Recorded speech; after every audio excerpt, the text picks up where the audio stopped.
চাওক কাইচেংফা এজাক বৰষুণ দিলে গুৱাহাটী মহানগৰীৰ এইকেইটা স্থানত যে কৃত্ৰিম বান হয় সেই কথা সকলোৱে জানে, অসমৰ প্ৰতিগৰাকী লোকেই জানে। কাৰণ এজাক বৰষুণ দিয়াৰ পিছতে কৃত্ৰিম বান হয় আৰু আমি বাতৰি পৰিৱেশন কৰিবলগীয়া হয়। ইয়াৰ যিসকল জনতা, স্থানীয় জনতা, তেওঁলোকৰ নাজল নাথল অৱস্থাৰ সৃষ্টি হয়। এইখিনি মুহূৰ্তত আমি দেখুৱাবলৈ যত্ন কৰিছোঁ। আকাশ আছে, আকাশ বৰ্মনে দেখুৱাইছে যে সম্পূৰ্ণ ৰাজপথটো এতিয়া পানীৰ তলত আছে। আমি ভিতৰলৈ সোমাই আহিছোঁ। ৰুক্মিণী গাঁৱৰ যি মূল ৰাজপথ আছে সেই মূল ৰাজপথৰ পৰা ভিতৰলৈ সোমাই আহিছোঁ আৰু ভিতৰৰ এই পথছোৱা আপোনালোকে দেখিলে অনুমান কৰিব পাৰিব যে পানীতে এক প্ৰকাৰ উপচি আছে আৰু ইয়াৰ যিসমূহ উপপথ আছে সেই উপপথ প্ৰত্যেকটো উপপথে পানীৰ তলত আছে। বৰ্তমান স্কুল কলেজলৈ যোৱাৰ সময় আৰু এই সময়ত যিসকল ছাত্ৰ ছাত্ৰী আহিছে সেই ছাত্ৰ ছাত্ৰীসকলক এই ধৰণে খুব বিপদসংকুলভাৱে অভিভাৱকসকলে লৈ আহিবলগীয়া হৈছে। কাৰণ ইয়াত পানী প্ৰায় একাঠু পৰ্যন্ত আছে, ঠায়ে ঠায়ে এককাল পৰ্যন্ত পানী আছে আৰু ইয়াৰ ভিতৰৰ যিসমূহ স্কুল আছে সেই স্কুলসমূহ এতিয়াও পানীৰ তলত বুৰ গৈ আছে। স্থানীয় যিসকল লোক ব্যৱসায়ী আছে সেই ব্যৱসায়ীসকলৰ যিসমূহ ব্যৱসায়িক কেন্দ্ৰ সেই ব্যৱসায়িক কেন্দ্ৰসমূহ দেখিবলৈ পোৱা গৈছে, ব্যৱসায়িক ঘৰসমূহ বা দোকানসমূহ দেখিবলৈ পোৱা গৈছে পানীৰ তলত বুৰ গৈছে। এই ধৰণে এতিয়া নাজল নাথল অৱস্থাৰ সৃষ্টি হৈছে। ইয়াৰ যিসকল লোক বাস কৰে সেই লোকসকলে এই ধৰণে পানীৰ তলেৰে অহা যোৱা কৰিবলগীয়া হৈছে। ৰুক্মিণী গাঁও অঞ্চলৰ এই যি সমস্যা, এই সমস্যা নতুন সমস্যা নহয়। এজাক বৰষুণ দিলে এই ধৰণে কৃত্ৰিম বানত বুৰ যায়। আনফালে গুৱাহাটী মহানগৰৰ অন্যান্য প্ৰান্তৰ কথা আছেই, কাৰণ অনিল নগৰ, নবীন নগৰৰ কথাটো ক'বই নালাগে। কিছু সময় পূৰ্বে আমি তাৰ পৰা দৃশ্যাংশ দেখুৱালোঁ আৰু এইখিনি মুহূৰ্তত এই ধৰণে পানীৰে উপচি পৰিছে। পানী হৈছে, ভয় লাগিছে নাই? ভয় লাগি আছে। এনেকৈ পানী হৈয়ে থাকে নেকি? এনেকৈ পানী তাৰমানে আমি নতুন আহিছোঁ, আমি দেখা নাই, আমি এতিয়াই দেখি আছোঁ। গতিকে এনেকুৱা পানী হৈ থাকিলে যাবলৈ অসুবিধা হয়। অসুবিধা মানে বহু দূৰ কামত যাম, মানে যাবই মন যোৱা নাই এনেকৈ অৱস্থা, নেগিলেও নহয়।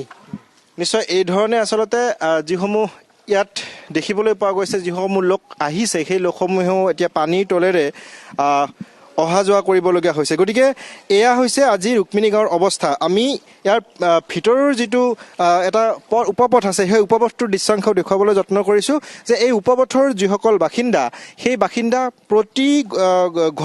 প্ৰতিটো ঘৰেই আচলতে পানীত বুৰ যোৱা পৰিলক্ষিত হৈছে। এয়াই হৈছে ৰুক্মিণী গাঁওবাসীৰ আজি অৱস্থা।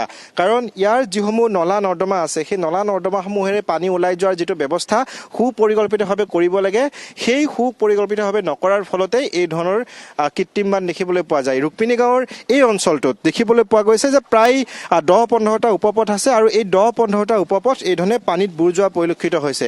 ব্যৱসায়ীসকলৰ সৈতে আমি কথা পাতিবলৈ চেষ্টা কৰিম, কাৰণ আমি দেখিছোঁ যে ইয়াত বহু ব্যৱসায়ী আছে আৰু প্ৰতি ব্যৱসায়ীৰে এক প্ৰকাৰ নাজল নাথল অৱস্থা। কাৰণ এজাক বৰষুণ দিলেই তেওঁলোকে এই ধৰণে সমস্যাত ভুগিয়ে থাকিবলগীয়া হয়। সুপৰিকল্পিত ব্যৱস্থা নোহোৱাৰ বাবে এই ধৰণে সমস্যাত ভুগিবলগীয়া হৈছে। মই একাংশ ব্যৱসায়ী আছে, মই তেওঁলোকৰ সৈতে কথা পাতিবলৈ চেষ্টা কৰিম।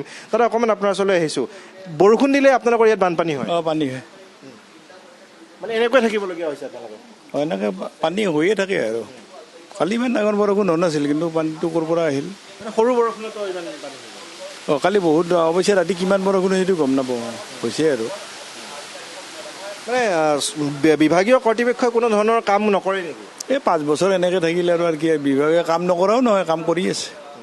মানে পৰিকল্পিতভাৱে কাম কৰা নহয়? পৰিকল্পিত কাম নহয়।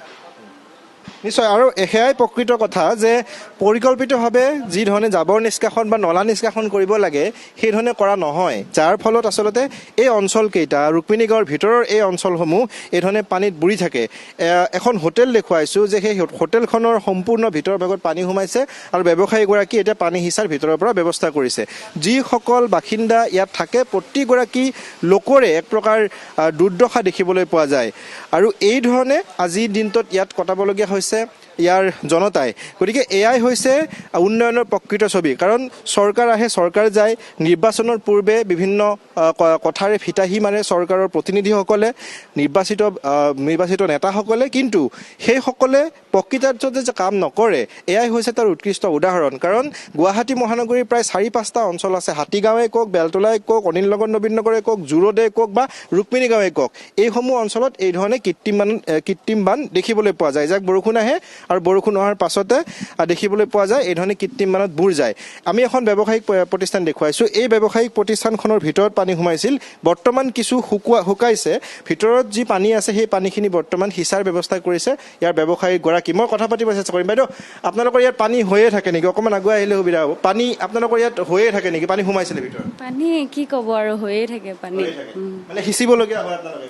সিঁচিব এইবিলাকতো দেখাই পাইছে পুৰা একদম কঁকাললৈকে পানী হয় মানে বৰষুণ দিলে আপোনালোকৰ পানী বৰষুণ দিলেই অকণমান দিলেই মানে হয় এতিয়া মানে আপোনালোকৰ যথেষ্ট অসুবিধা হয় এই যথেষ্ট এতিয়া চৰকাৰৰ প্ৰতিনিধি খিনি নষ্ট হয় বস্তু বাহিনী চব আৰু নতুনকৈ খুলিছোঁ এখন মানে আৰু মানুহবিলাকে খবৰ লয় নাই চৰকাৰৰ প্ৰতিনিধি গভৰ্ণমেণ্টৰ প্ৰতিনিধি আহি খবৰ লয় নাই খবৰটো তেনেকৈ মই পোৱা নাই বৰ্তমান মানে ইমান বছৰৰ পৰাতো হৈয়ে আছে একোতো মানে দেখা নাই আপুনি কেতিয়াৰ পৰা পানী সিঁচি আছে কেতিয়াৰ পৰা মানে হ'ল বহু বছৰ মোৰ ঘৰ ইয়াতে হয় ঘৰতো বহুত মানে পানী আৰু পূৰা বিচনা চিচনা ডুবি যায় আৰু এইখিনি জেগাত হয়েই পানী আজি কেতিয়াৰ পৰা পানী সিঁচিলে হ'ল আধা ঘণ্টামান হ'ল খুলিছোঁহে মাত্ৰ মানে মই ৰৈ আছিলোঁ পানীখিনি ৰাস্তাৰে শুকালেহে এতিয়া অলপ শুকাইছে এতিয়া এইখিনি কৰি লওঁ নিশ্চয় আৰু এয়াই হৈছে তেওঁলোকৰ দুৰ্দশা বৰ্তমানো তেওঁলোকে পানী সিঁচাৰ ব্যৱস্থা কৰিছে এই যিখন হোটেল আছে এই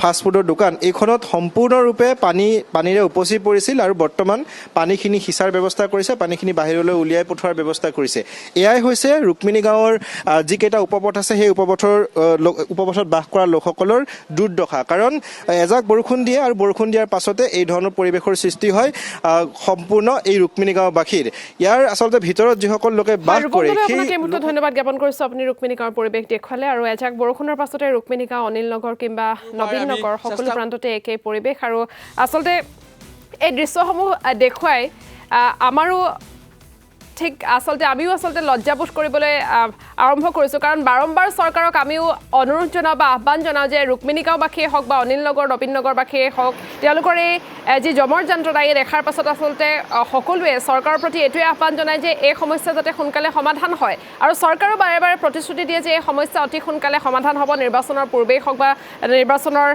পিছতেই হওক বাৰম্বাৰ তেওঁলোকক মাত্ৰ আশা দিয়ে বাৰে বাৰে প্ৰতিশ্ৰুতি দিয়ে যে সোনকালে তেওঁলোকৰ এই সমস্যা সমাধান কৰিব কৃত্ৰিম বানপানীৰ কবলৰ পৰা মহানগৰবাসী মুক্ত হ'ব কিন্তু সেই সকলো প্ৰতিশ্ৰুতি ফুটুকাৰ ফেন বাৰম্বাৰ এজাক বৰষুণতে এনেকৈয়ে একাঠু এবুকু পৰ্যন্ত পানীত মহানগৰীকে এনেধৰণে তেওঁলোকে যাতায়াত কৰিবলগীয়া হয় অতি বিপদসংকুলভাৱে তেওঁলোকে নিজৰ কাম কাজ আগবঢ়াই নিবলগীয়া হয় আৰু এয়াই হৈছে মহানগৰৰ বাসিন্দাৰ আজিৰ জীৱন যাত্ৰা